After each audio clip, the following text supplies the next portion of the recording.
La escena no era la de una película navideña, sino la de una humillación en cámara lenta. Yo estaba parada en medio del vestíbulo con la maleta a mis pies, y mi suegra doña Elena, gritándome que me fuera. Gritándome delante de mi esposo, de mis cuñados y de sus nietos. Lárgate de aquí, Clara. Has arruinado mi Navidad por última vez. Nunca has sido suficiente para mi hijo, ni para esta familia. Vete a pasar tu ridícula soledad a otra parte. No lloré. No sé cómo no lo hice. Supongo que después de 8 años intentando ser la esposa perfecta para su hijo, y la nuera respetuosa para ella, mi pozo de lágrimas estaba seco. Había gastado cada gota de energía emocional intentando encajar en esa familia. Una familia que solo me veía como una extensión de la chequera de mi padre, o peor, como un estorbo. Mi esposo Pablo se quedó quieto, inmóvil, mirando el suelo como si sus zapatos fueran la cosa más interesante de la sala. Ni siquiera me sostuvo la mirada. Ahí lo entendí todo. La expulsión no era solo de doña Elena, era de él también. La excusa había sido trivial. Un comentario que hice sobre el pavo que, según ella, era una crítica directa a su capacidad de ser abuela. Absurdo. Pero la verdad era que doña Elena buscaba una razón para sacarme de la casa desde hacía meses. Desde que mis padres, cansados de ver cómo me trataban, me pidieron que pusiera una barrera. Recogí mi maleta, mi abrigo, y me giré para verlos por última vez. Vi sus rostros, con esa mezcla de burla y alivio por librarse de la molesta nuera. Abrí la puerta para salir a la fría noche de diciembre, pero antes de cruzar el umbral, me detuve. Una sonrisa amarga, casi imperceptible, se dibujó en mis labios. Ellos creían que yo me iba derrotada, humillada y sin un lugar donde pasar la Nochebuena. Pero se equivocaban. Yo no era la única que tenía un secreto en esa casa. Me giré, miré a doña Elena a los ojos, y dije con una voz que sonó extrañamente tranquila: vayan buscando un lugar para vivir. Tienen 30 días para desalojar mi casa. El silencio después de mi frase fue más ensordecedor que cualquier grito. Doña Elena fue la primera en reaccionar. Su rostro, habitualmente una máscara de superioridad, se contrajo en una mezcla de incredulidad y rabia. «Estás loca. Esta es la casa de Pablo, la casa de mi familia. Llama a seguridad, Pablo. Llama a la policía. Esta mujer está delirando». Pablo, por fin, levantó la cabeza, pero no para defenderme o preguntarme. Me miró con esa irritación condescendiente que había llegado a conocer tan bien. «Clara, ya basta del drama. Vete y hablamos mañana, ¿sí? No arruines más la noche». Esa fue la gota que colmó el vaso.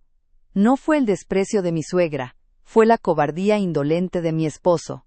8 años de matrimonio, y en el momento en que su madre me echaba a patadas, él seguía más preocupado por no arruinar la noche que por defenderme. Me di cuenta de que no solo había perdido un matrimonio, había perdido la fe en la persona que creí conocer. Mientras salía, esa noche con la nieve cayendo suavemente sobre la acera, mi mente viajó atrás, a 2 años antes. La casa de la familia había sido un punto de fricción constante.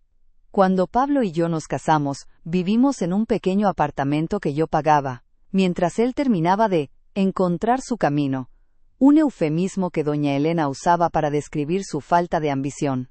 Ella siempre insistía en que debíamos vivir en la casa familiar, un caserón antiguo y señorial en una zona prime de la ciudad. El problema era que el caserón estaba hipotecado hasta el cuello. Fue entonces cuando mis padres intervinieron.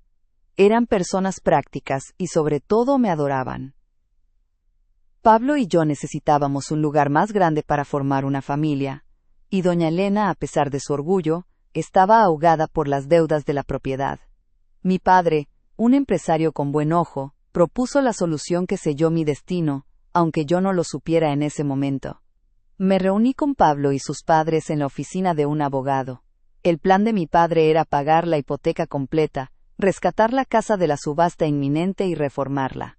A cambio, la casa pasaría a ser mía. Me la compraría a mí formalmente con un contrato de compra-venta legal y transparente. La condición era simple.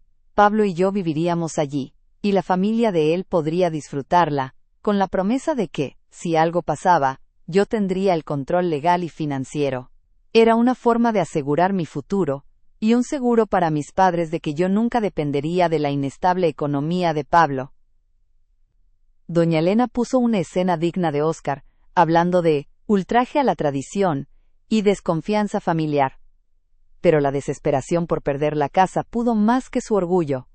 Firmó, y Pablo, que solo veía la oportunidad de vivir en una mansión sin pagar un centavo, firmó también, dándome un poder sobre la propiedad a través de un documento privado de capitulaciones matrimoniales que protegía mis bienes. Todo se hizo a nombre de una sociedad holding que era 100% mía, para blindarla de cualquier intento de reclamación. Durante los siguientes 2 años la casa fue remodelada con mi dinero.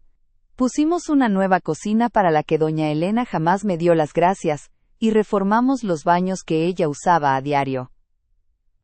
Pero a medida que la casa se volvía más cómoda y lujosa, la familia se volvía más fría y hostil conmigo. Empecé a notar que mis opiniones se ignoraban, mis logros se minimizaban y mi presencia era tolerada, no celebrada. La semilla de la duda se sembró cuando encontré el recibo de la inmobiliaria. Fue hace 6 meses, escondido en la gaveta de Pablo. No era un recibo de hipoteca, era una tasación. Él había mandado tasar la casa a mis espaldas.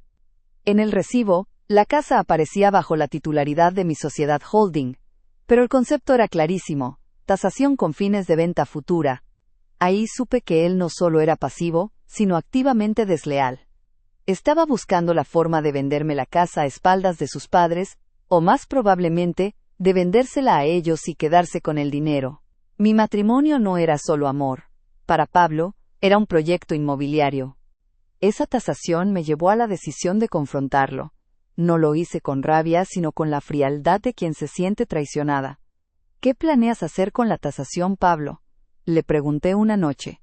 Él se puso pálido, y su respuesta fue una mentira balbuceada sobre estar curioso por el valor de la inversión familiar. Me bastó. En ese momento, la decisión de la que tanto dudé se hizo firme.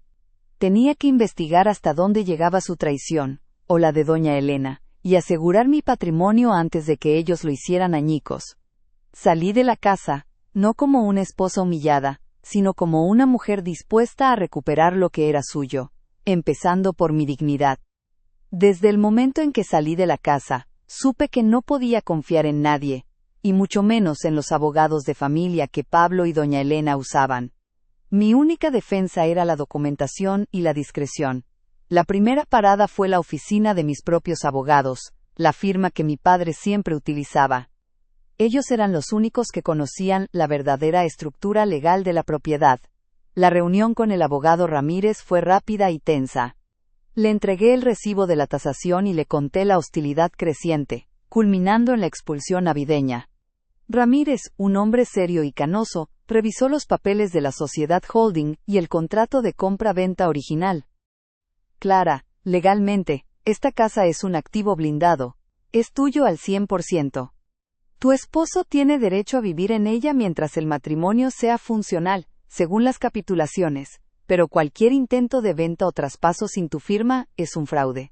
Eso me dio tranquilidad, pero no resolvía mi duda principal. ¿Qué estaba tramando Pablo exactamente? Le pedí a Ramírez que iniciara un proceso de auditoría forense discreta sobre las cuentas de mi esposo. Había notado movimientos extraños en las cuentas mancomunadas que casi no usábamos, pequeños retiros que no coincidían con los gastos habituales.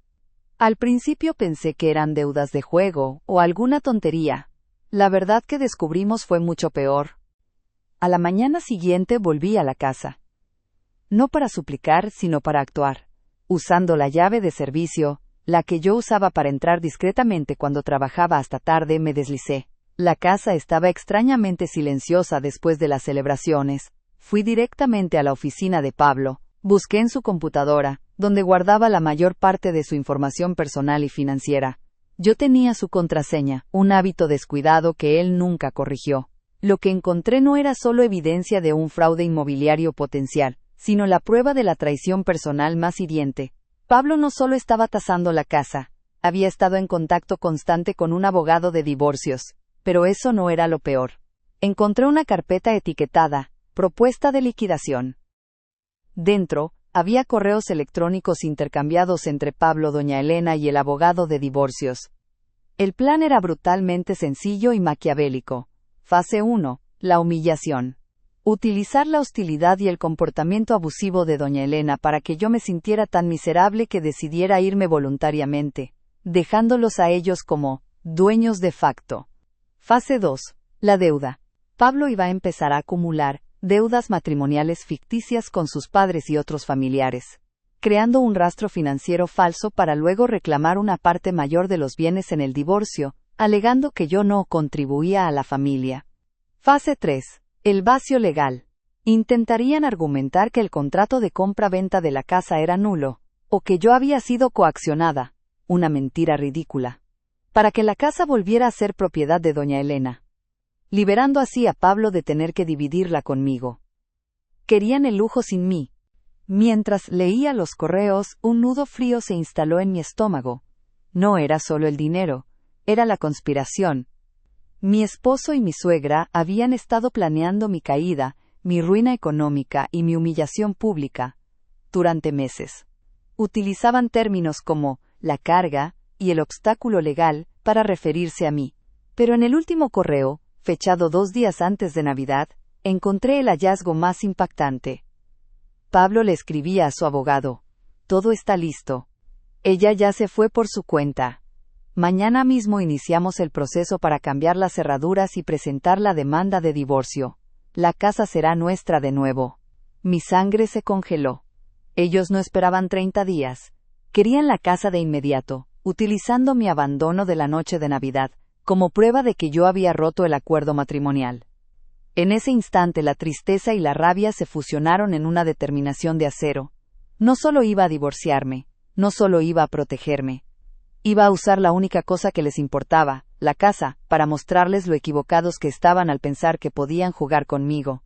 Ellos creían que se habían librado de la carga. Lo que no sabían es que acababan de entregarme el arma perfecta para mi propia y muy justa venganza. Salí de la casa sin que nadie me viera, con un USB en el bolsillo lleno de las pruebas más condenatorias, correos, borradores de demandas y el plan de traición detallado. Ya no me sentía herida, me sentía traicionada, sí, pero sobre todo, peligrosa. La humillación de la Nochebuena había sido el detonante, pero la conspiración que descubrí era el motor de mi decisión. Llamé al abogado Ramírez inmediatamente. Le expliqué todo y le envié las pruebas por un canal seguro. Su respuesta fue concisa. Clara. Esto cambia todo. Ya no estamos en una disputa marital. Estamos ante un intento de fraude y, posiblemente, de conspiración. Actuaremos de inmediato. La mejor defensa es un ataque impecable.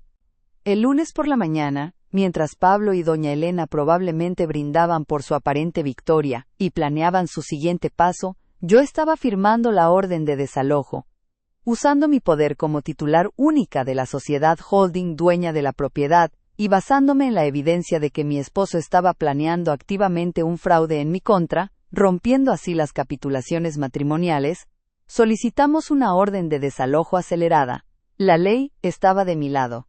No era un desalojo por una disputa de alquiler, sino una acción corporativa contra intrusos que planeaban defraudar a la propietaria legítima. 2 días después, un miércoles por la tarde, elegí el momento perfecto. Sabía que doña Elena tenía su reunión semanal de té con sus amigas, una oportunidad que usaba para presumir de su vida perfecta y, ahora, de su victoria sobre la nuera intrusa. Quería que la confrontación no fuera solo para ellos, sino un espectáculo, para que la verdad empezara a circular inmediatamente en su pequeño y pretencioso círculo social. Llegué a la casa en un auto de alquiler discreto, acompañada por el abogado Ramírez y 2 agentes de una empresa de seguridad privada. Estacioné justo cuando los coches de las amigas de doña Elena estaban saliendo. Entré sin llamar. La escena en el salón era justo como la imaginaba. Pablo en el sofá con su tableta, doña Elena al teléfono, probablemente terminando de contar la anécdota de cómo me echó. Ella me vio primero. Su cara se transformó del regodeo a la furia. «Tú, ¿cómo te atreves a volver? Pablo, llama a la policía. Esta loca ha entrado a mi casa». Yo no levanté la voz, lo cual fue mi mejor arma. Me acerqué a la mesa de centro y dejé caer un sobre grueso. Era el aviso de desalojo.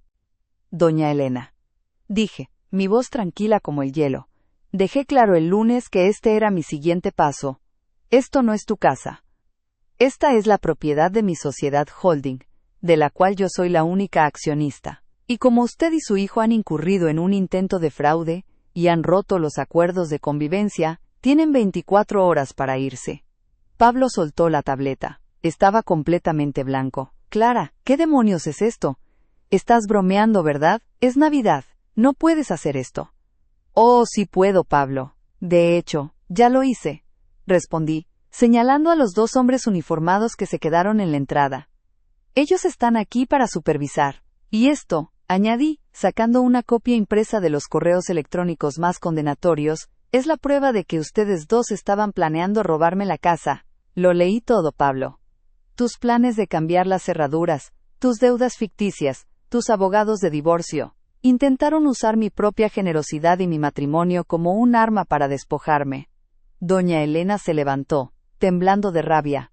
Eres una arpía. Mi hijo te va a demandar por difamación. ¿Esta casa es de la familia? Esta casa, corregí, es mía. Fue comprada legalmente con el dinero de mi familia para mí. Ustedes firmaron. Y ya que insisten en la ley, me aseguraré de que la respeten. Me acerqué a la caja fuerte empotrada que usaban para guardar documentos. Ellos se quedaron paralizados. Saqué los títulos de propiedad originales, los blandí un momento y luego me los guardé. Les doy hasta mañana a las 4 de la tarde. Si no están fuera, la policía vendrá a acompañarles. Y para que no haya más confusión, la orden de cambio de cerraduras ya fue emitida. Disfruten el resto de su tarde. Y feliz Navidad a ambos. El resto de la tarde fue un torbellino. Me fui de la casa y me dirigí al apartamento que había mantenido como inversión y refugio secreto durante años. Sabía que doña Elena y Pablo no se rendirían fácilmente. La arrogancia de la familia siempre había sido su mayor defecto. Y, efectivamente, las llamadas comenzaron de inmediato. Pablo me bombardeó con mensajes de texto erráticos. Primero, súplicas patéticas sobre el amor y la familia. ¿Cómo pudiste hacerme esto, Clara? Somos esposos. Luego, amenazas legales vacías. Te demandaré por difamación y por abandono del hogar. No respondía ninguno. Su voz no era la de un hombre herido, sino la de un niño al que le habían quitado su juguete más preciado. Las llamadas de doña Elena eran peor, histéricas y llenas de insultos, alegando que yo había manipulado a su hijo, y que la casa era una herencia familiar, a pesar de las firmas y los contratos. Le bloqueé el número después del tercer intento. Mi abogado Ramírez me llamó esa misma noche.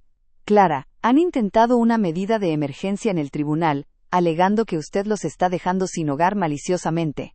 Hemos presentado inmediatamente los correos electrónicos que probaban la conspiración y el intento de fraude. El juez no solo rechazó la moción, sino que la orden de desalojo se mantiene firme.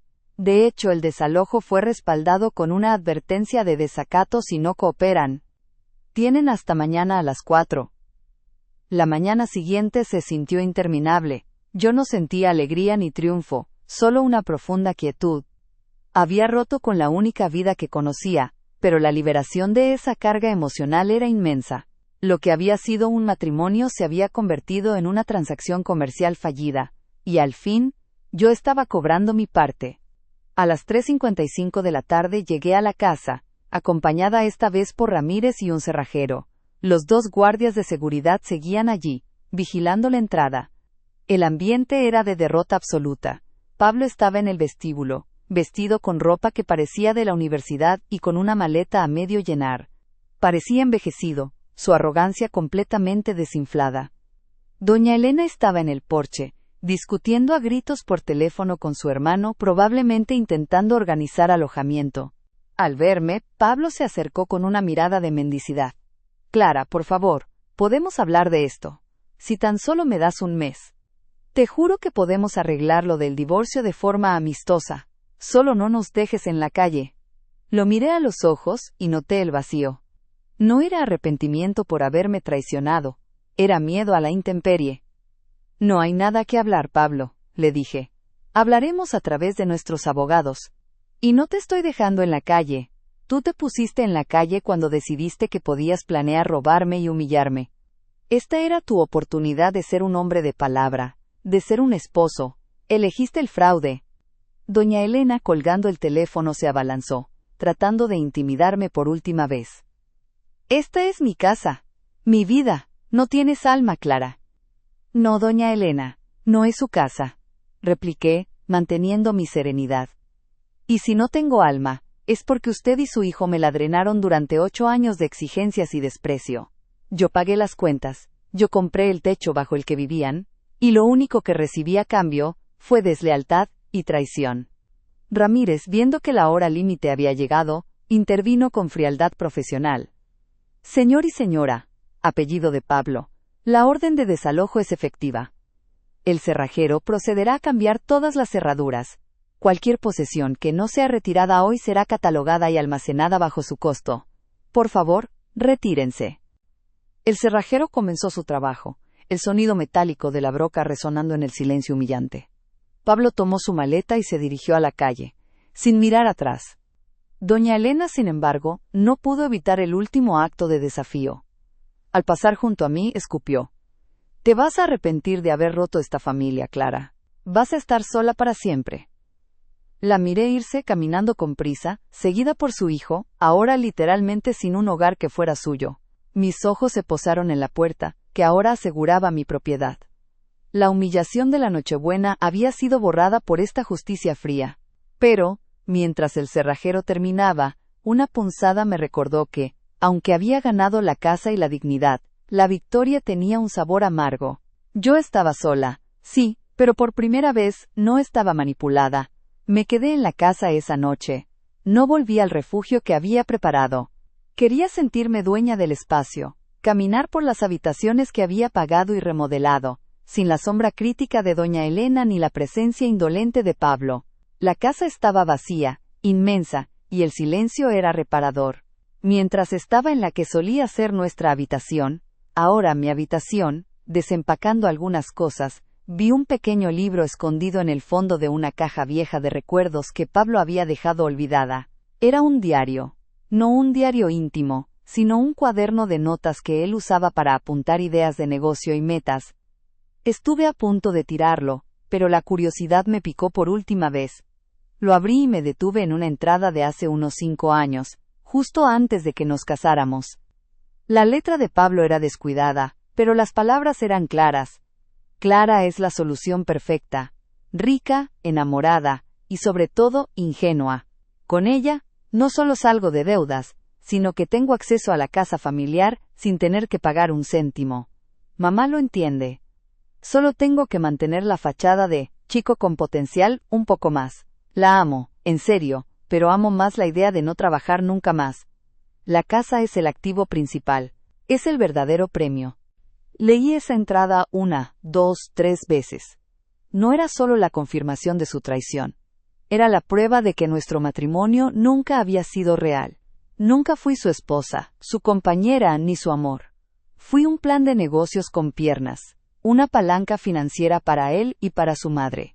La rabia que sentí no fue por el daño presente, fue por el daño retrospectivo. Todos esos años de lucha, de intentar agradar, de justificar su holgazanería ante mis padres, de fingir que éramos una pareja normal. Todo había sido una obra de teatro meticulosamente planeada por 2 personas que me veían como una herramienta desechable. Llamé a Ramírez al día siguiente, y le envié la foto de la entrada del diario.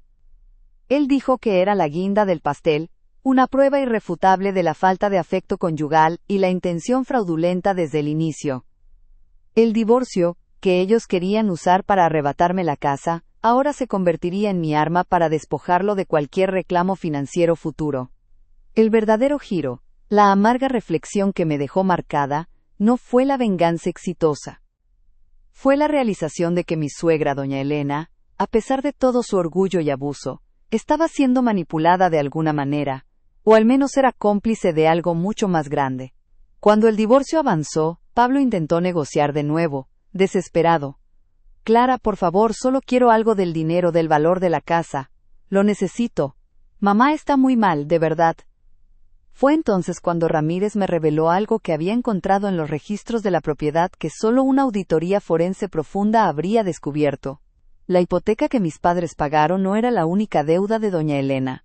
La propiedad estaba casi embargada por otra deuda, un préstamo a corto plazo de alto interés que doña Elena había tomado meses antes de que yo comprara la casa.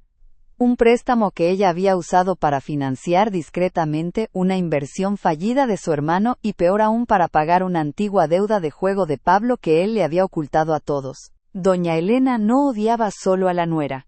Odiaba la forma en que mis padres habían expuesto su desesperación financiera. Y Pablo no solo me usaba por la casa, sino por el miedo de que yo descubriera el verdadero desorden financiero en el que vivía su familia. La ironía moral me golpeó con fuerza. Ellos me echaron a patadas de la casa, su único activo, justo en el momento en que menos podían permitirse la pérdida, confiando en su capacidad de manipular y mentir. Habían actuado con la máxima crueldad en el momento de mi mayor vulnerabilidad, sin saber que la única cosa que me protegía era la casa que tanto codiciaban. Hoy, el divorcio está finalizado. La casa es legalmente solo mía. La familia de Pablo está dispersa. No gané solo una propiedad. Gané una vida nueva, más tranquila, y sobre todo honesta. Pero cada vez que enciendo las luces del inmenso salón, recuerdo la frase de doña Elena: vas a estar sola para siempre. Y es cierto, estoy sola. Pero el silencio de esta casa, mi casa, ya no es el silencio de la humillación, sino el sonido glorioso de la dignidad recuperada. Y por eso, la soledad me parece un precio muy bajo por la paz que al fin he encontrado.